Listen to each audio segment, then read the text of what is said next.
Any movie with this many famous people will probably be not very good, because they always throw this many stars in it, not for substance, but to put as many butts in seats as possible. The movie starts off in some bar. There's like a VIP, but what's the point in that? Because no one's on the dance floor. There's like a handful of people in the bar anyway. The entire club might as well be a VIP section. Where the bottle girls at? Boring. Anyway, Dua Lipa looks awesome, and I will crawl naked over glass to stare into her eyes softly in the Wendy's parking lot during a meet and greet. Henry Cavill, on the other hand, impressively ugly. Like, it is genuinely a masterful feat to make this man look this unattractive. Like, he looks like if a pencil became sentient and had a god-awful lineup. How'd he do my boy like that? From what I understand, this movie is meant to make fun of spy movies, I think. Dua Lipa's character is meant to be this overly sexualized female counterpart to the handsome spy. I don't know, I don't care. I've never seen a James Bond movie. Henry and Dua go on the dance floor and do this weird move called the whirly bird, and it is so silly and vaguely sexual for a moment. I thought this movie was made by Quentin Tarantino, but that's obviously not true, because the scene being kinda weird and horny, he obviously would have written himself into it somehow. A pretty woman's foot just unsheathed and forced to weather the elements outside of Tarantino's mouth, he wouldn't allow such transgressions. Turns out Dua Lipa's character is actually a villain, and she owns the club, or at least everyone in the club is on her payroll, because as soon as they're done dancing, everyone points their guns at Henry Cavill and starts spraying, and somehow the only person shot is still a black woman. I don't really like action movies, I find them boring, but the fact that this is meant to make fun of action movies I kind of vibe with. As Dua Lipa's character is making an escape, Henry Cavill steals a Jeep and drives over the rooftops of Greece in pursuit, and this is silly enough that it's kind of fun, whereas in a lot of action movies they'll do silly stuff like this but in a kind of serious way. I'm not even sure how to add analysis to this movie. Quite frankly, it's insanely corny, but it's meant to be corny, so who am I to judge? Like, how silly would I look trying to seriously analyze and critique a movie that had Henry Cavill do a board slide in a Jeep while pursuing Dua Lipa? John Cena shows up and captures Dua Lipa, who through it all still looks great, and they are trying to get information out of her. Dua Lipa's character dies and I want the movie to end. Before that angel returned to heaven where she belongs, she reveals that Argylle and John Cena's spy handler is actually a double agent, or at least had Dua Lipa working for him. Which, before I move on, I'm confused. Why have her only appear in the movie for 5 minutes? A part of me thinks it's cheaper that way if she isn't in the movie full length, but you would think someone as big as her would have a minimum price to even appear in something. I don't know, I guess that also kind of proves my point that it's just to fill seats when you got this many famous people in one movie. Like, the price of these 3 people alone would have been enough to make the CGI better and still have some left over to pay up and coming actors. Because I don't even really see this movie breaking even. This is a fun movie, but I can already tell it's still very much a chill date night style movie. It's nothing profound, which is fine. Not every movie needs to be groundbreaking. But that leads me to my larger point, and I could be wrong, but does anyone care anymore? Maybe I'm cynical, and I will be the first to admit that, but I don't think people care nearly as much as they used to about having as many big A-list celebrities in a movie as possible. You could argue that's due to people not caring about going to theaters as much, or things like superhero movies being more commonplace. It's kind of like meh, it's an oversaturated format, at least for me personally. I know I'm not much of a movie guy by any stretch of the definition, but when I see a bunch of household names in a movie, I think, oh, this is nothing but a cash grab and won't be any good. I'll wait for it to be on a streaming service. But streamers have kind of cut that weight and decided we're just going to put our cash grab movies out, what would normally be straight to DVD movies, directly onto our services. I think it all just makes it boring in a way. There's no more middle of the road movies that are higher budget than like an indie flick, but not like this movie. Indie films and middle of the road stuff feels more like labors of love to me. It's kind of like how, in my opinion, there aren't that many good AAA games to look forward to as there used to be. They feel so far and few in between, but indie games and small dev teams really are carrying the whole of the gaming industry on their tiny backs to me personally. You find out that Argylle is actually a book written by someone, which isn't a good twist, I think, because you know they are going to, they essentially have to use John Cena and Henry Cavill again and again. Maybe not Dua Lipa, but as much money as they likely paid for Henry Cavill and John Cena, of course they are going to appear again. Completely irrelevant, but people with blue eyes freak me out. I don't know what it is, but I do not want this person staring at me for long periods of time. What do you mean you're sad, you blue-eyed devil? Of course you are. You can see my soul and my childhood trauma. Close your eyes and get away from me. Shoo.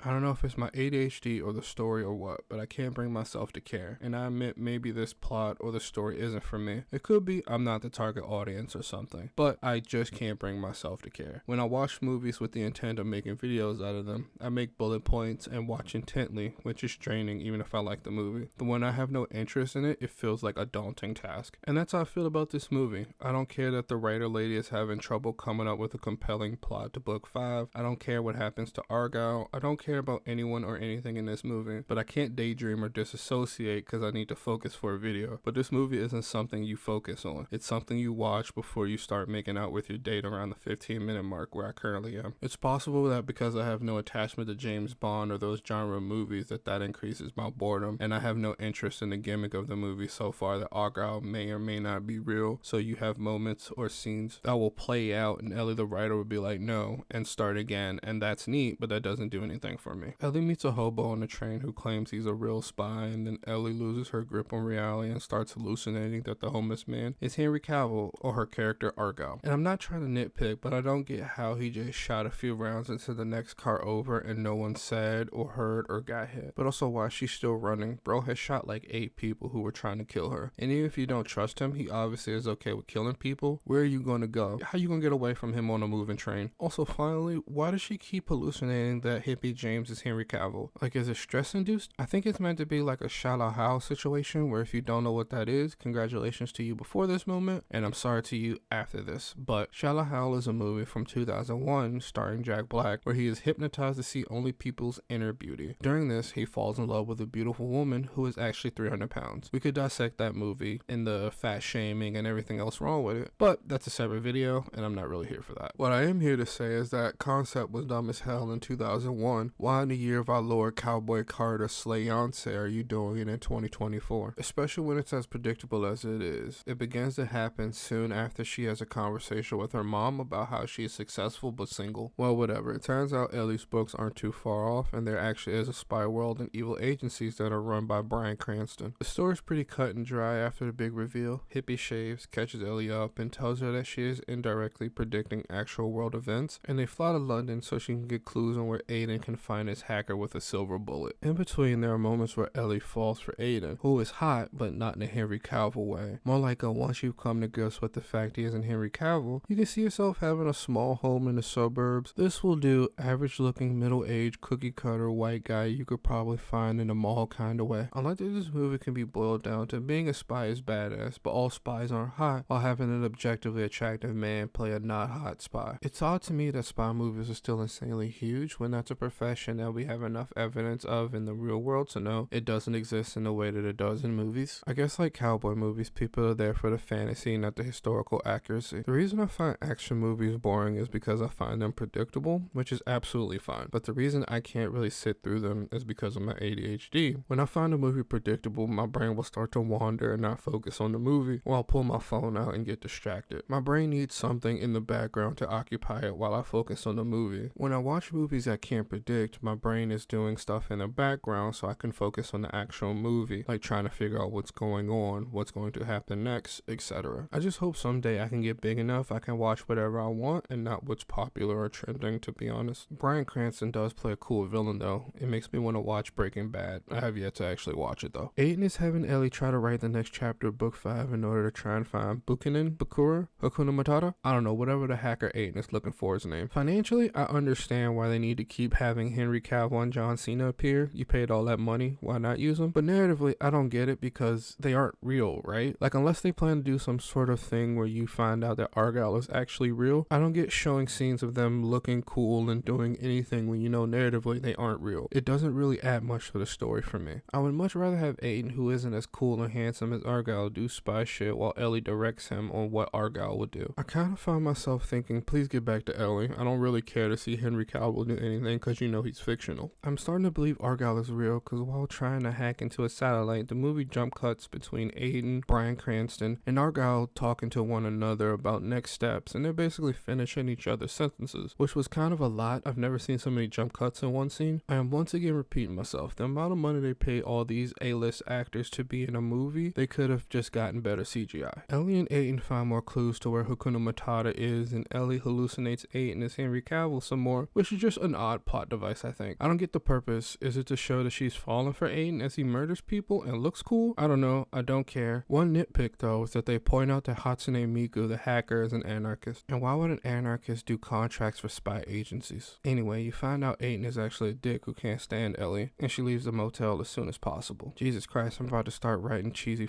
spy novels. In a panic, Ellie calls her mother and tells her to come to London and book the same suite Ellie got her parents for their anniversary at the Savoy, and I didn't know cheesy novels paid that well. Like, I knew Ellie had money because she lives on a lake, but this is uncanny. But also, where did Ellie sleep or stay until her parents arrived in London? She is being pursued by people that can easily hack into public CCTV and are spies. Like, that's still several hours assuming that her parents got on the soonest flight there. Where the hell could Ellie go? Someone who is apparently famous enough that just going to a park means she's being live streamed, but somehow walk through London unnoticed from spies? We find out that Bryan Cranston is the leader of the evil agency who has spent the entire movie hailing bullets in her direction, is actually Ellie's father, and that's such a bad plot twist, it was unexpected. It was unexpected because it was so predictable, you think no way they will do that, right? It turns out Aiden isn't bad and Bryan Cranston isn't her father, but even Ellie didn't know that it wasn't her father. I don't know, I kind of just want the movie to end soon, because the most compelling part of the movie is when Ellie makes a tough call to leave her cat Alfie behind. Ellie has more hallucinations of Henry Cavill to calm herself down, and I feel like the big reveal is going to be that Ellie was a spy deep undercover all along. I'm going to clock it right now. Aiden drives Ellie all the way to France to meet Samuel L. Jackson, who lives in a vineyard that is named Alfie. Called it. Boring. Ellie is actually a spy, and all her books are actually her memories. Blah blah blah. Her name is Rachel Kyle. R. Kyle. Get it? R. Kyle. R. Kelly. Kidding. Argylle. Whoa. Ellie is freaking out that this is all made up and they're all crazy and that she isn't some spy. And all it takes for Ellie, the sleeper agent, to awaken her master spy moves was to dodge a punch by Aiden. That's it. A punch. As though they haven't spent an hour of the movie having Ellie be shot at, held at gunpoint, almost stabbed multiple times, and see her mama, but not her mama, get shot in the stomach. At no point did they activate even a little bit, but Aiden almost punching her was the catalyst apparently. What a boring twist. Makes my ass itch, honestly. She screamed, cried, and complained the entire movie, and at no point was she helpful or even fight back a little bit. But this is what she needed? Hell, I would have accepted a secret word or code or something to unlock all her memories, than for her to block a punch and then be able to know kung fu. And then these people have the audacity to spit in the viewer's face. When Ellie asks what happened, why didn't you guys just say something to me all this time? Aiden is like, well, we had to let your memories come back naturally, or you could forget everything. And that's such a gross slap in the face narratively. What do you mean naturally? If all her books are her own goddamn memories, that means they were there in the first place. And what about any of this has been a natural progression to get her memories back? What about this adventure has helped her memories come back? Being shot at and almost killed on multiple occasions? Or being almost domestically abused by a man? What the hell is happening? I feel like I'm being forced to accept that this wasn't just lazy writing. I swear to God, they better have an answer for why and how she was a spy this entire time, but wrote 5 fucking books. Are you serious right now? Apparently she was the one who was originally supposed to meet up with the fake anarchist hacker man, but somehow ended up floating in a river and found by the director and was hypnotized into believing that they were her family. And then they just let her write her life for the past 5 years, up until the time she was going to meet the hacker dude, and then they planned to kill her? Because movies have to be 2 hours now, for some reason they travel to an unspecified Arabian country to meet with a woman named the Keeper who lives in a palace. You also find out that Aiden and Rachel were actually lovers, on top of her having a thing with the Keeper apparently, which we stand a bisexual polyamorous master spy queen with amnesia. So Rachel's actually a double agent, or was a double agent, and was the one who killed the hacker dude. I don't know, I think they're trying to throw as many plot twists in the end as possible so they can fill time. I will say though, I kind of get why they put so many A-list actors into one movie. It's to fill in where the story lacks. Whenever I get bored of the plot and want the movie to stop, they have a phenomenal actor appear, then I'm like, well, here's Bryan Cranston or Samuel L. Jackson or Henry Cavill to carry me while I drift along in this boring ass story. Because it makes zero sense narratively that if Rachel was a double agent this entire time, to have her write books on her life for the last 5 years. But you could have had her holed up in some hospital ran by the division to help her get her memories back anyway. Like, why do this whole roundabout, have her write 5 books and live a normal life for 5 years if she was ultimately a double agent anyway? It's so dumb. Like, I don't want to shit on the writer, someone who put their blood, sweat, and tears into writing this movie, but Christ, I hope they got the bag and made off like a bandit, because this movie is boring as fuck narratively. Also, this is super nitpicky, but when you first meet Aiden, he mentions that one thing Ellie gets wrong in her books is how spies dress, and that they would stand out if they dress how Ellie envisioned them, and every time Ellie remembers something about her past as Rachel, they have her in that fugly ass suede blazer thing Henry Cavill's Argylle character wears, and it's so gaudy. I hate it. You already stand out in it, but you mean to tell me she was in the Mediterranean with a suede blazer blazer on? Who wouldn't notice that? Wouldn't you notice someone in a trench coat in the summer? I don't know, it's dumb, and I need this movie to stop dragging its feet already. Anyway, Ellie shoots Aiden in the chest and then he comes back somehow, all the while Ellie is trying to help them find Alfie. I understand and recognize they're trying to do this thing where yes, Ellie was a double agent, but she wanted out, and she's not going to help the bad people find the black man, and that's fine and dandy, but doesn't that mean she did evil shit before she lost her memory? Like, if we are to assume she realized her and terrorist Dua Lipa were both working for the same evil man at the same time, that still means Rachel continued to work for him for some time afterwards and then still killed the fake anarchist hacker. Whatever. I think this movie at some point started to take itself seriously as an action spy movie, but I think it was way too late to do so. Or maybe it was just silly of me to think that this movie was meant to make fun of spy movies. Apparently Aiden came back because a fan sent in an email of a way for Ellie to bring back one of her characters who was shot in the heart, which apparently there's a 2-inch space near the heart where you can shoot it and not hit the heart, and a person can survive as long as you stop the bleeding in time. I don't know, and I don't care. But they make a joke that somehow Ellie made that shot after not shooting a gun for 5 years from 10 feet away, and they laugh about it saying that they want to meet that fan, but maybe let's sit with that for a moment, guys. How did she do that? Also, if it turns out that the fan who sent that in was like Samuel L. Jackson's character or something, I'm going to piss on my computer. There's a scene in the movie where they're shooting their way out of the armory and like this emotional song plays while they sort of dance with one another, and I just want the movie to end already. Why are henchmen never as well trained as the main characters? Like, do they just grab henchmen off the street? They are literally dancing in the middle of this hallway. She got middle-aged man crotching her face with a smile wider than the US-Canadian border, and somehow neither one of them have gotten shot yet. I feel like if this movie wasn't nearly so long, I would be much more excited at the fact that Rachel is skating on crude oil killing guys, and this would be a sick and cool scene, but I'm emotionally just over this movie already. For once, I want someone to write a villain that doesn't monologue and just gets straight to action. Bryan corners Rachel and Aiden in the server room while they're trying to send Alfie the files, and instead of shooting him as soon as he gets the chance or within range, he starts to talk for a bit, giving Alfie the cat time to jump on his face before Aiden shoots him. Like, come on, bro. You wanted these people dead the entire movie, and now that you got them at gunpoint, you owe some congratulations, good job on making it this far shit. Once again, they need to fill some time, so the lady who was pretending to be Rachel's mom has an activation code to make Rachel turn, which she could have played over the loudspeaker at any point, I presume. So why didn't she? Like, she watched her kill basically everyone on their ship by herself, and at no point did Doc or Ritter go, shit, why don't we actually bring her back on our side? Just before Rachel kills Aiden, someone hits the doctor over the head with a wrench, and it turns out it was Kira, the woman who died in the Argylle books, and was also actually a real person Rachel knew, or Ellie knew, back when she was actually a spy, who died under similar circumstances. She also happens to be the fan who sent the email about the area near the heart. Lucky for my computer, it wasn't Samuel L. Jackson though. Either way, so goddamn lame of a plot point. Out of curiosity, the entire sub point of the movie is that everyone needs this file to bring down the division and clear Alfie's name. Sure, but they basically killed everyone in the entire division and then blow up their base. What's the point? That aside, my biggest issue is as the ship is blowing up, Rachel and Aiden make out, and they cut to their Henry Cavill and John Cena counterparts, and they aren't kissing. What cowards. Don't wuss out near the end of the movie. Have those two reenact their counterparts like you've been doing the entire time. I want to see those two men necking, like high schoolers at prom. During the reading / Q&A of Ellie's final book, she talks about what everyone is up to after their final mission, and the big reveal is that Argylle, or what Ellie imagined Argylle to be, basically Henry Cavill shows up and is like, hey, I'm real. I guess the big twist in the end is that Argylle is a real person, as they show a flashback of a young Argylle in a bar called the Kingsman getting a gun, and that this is the first movie with plans for a sequel or other movies based on the fictional books, as the movie ends with book 1, the movie, coming soon. Final thoughts. It was okay.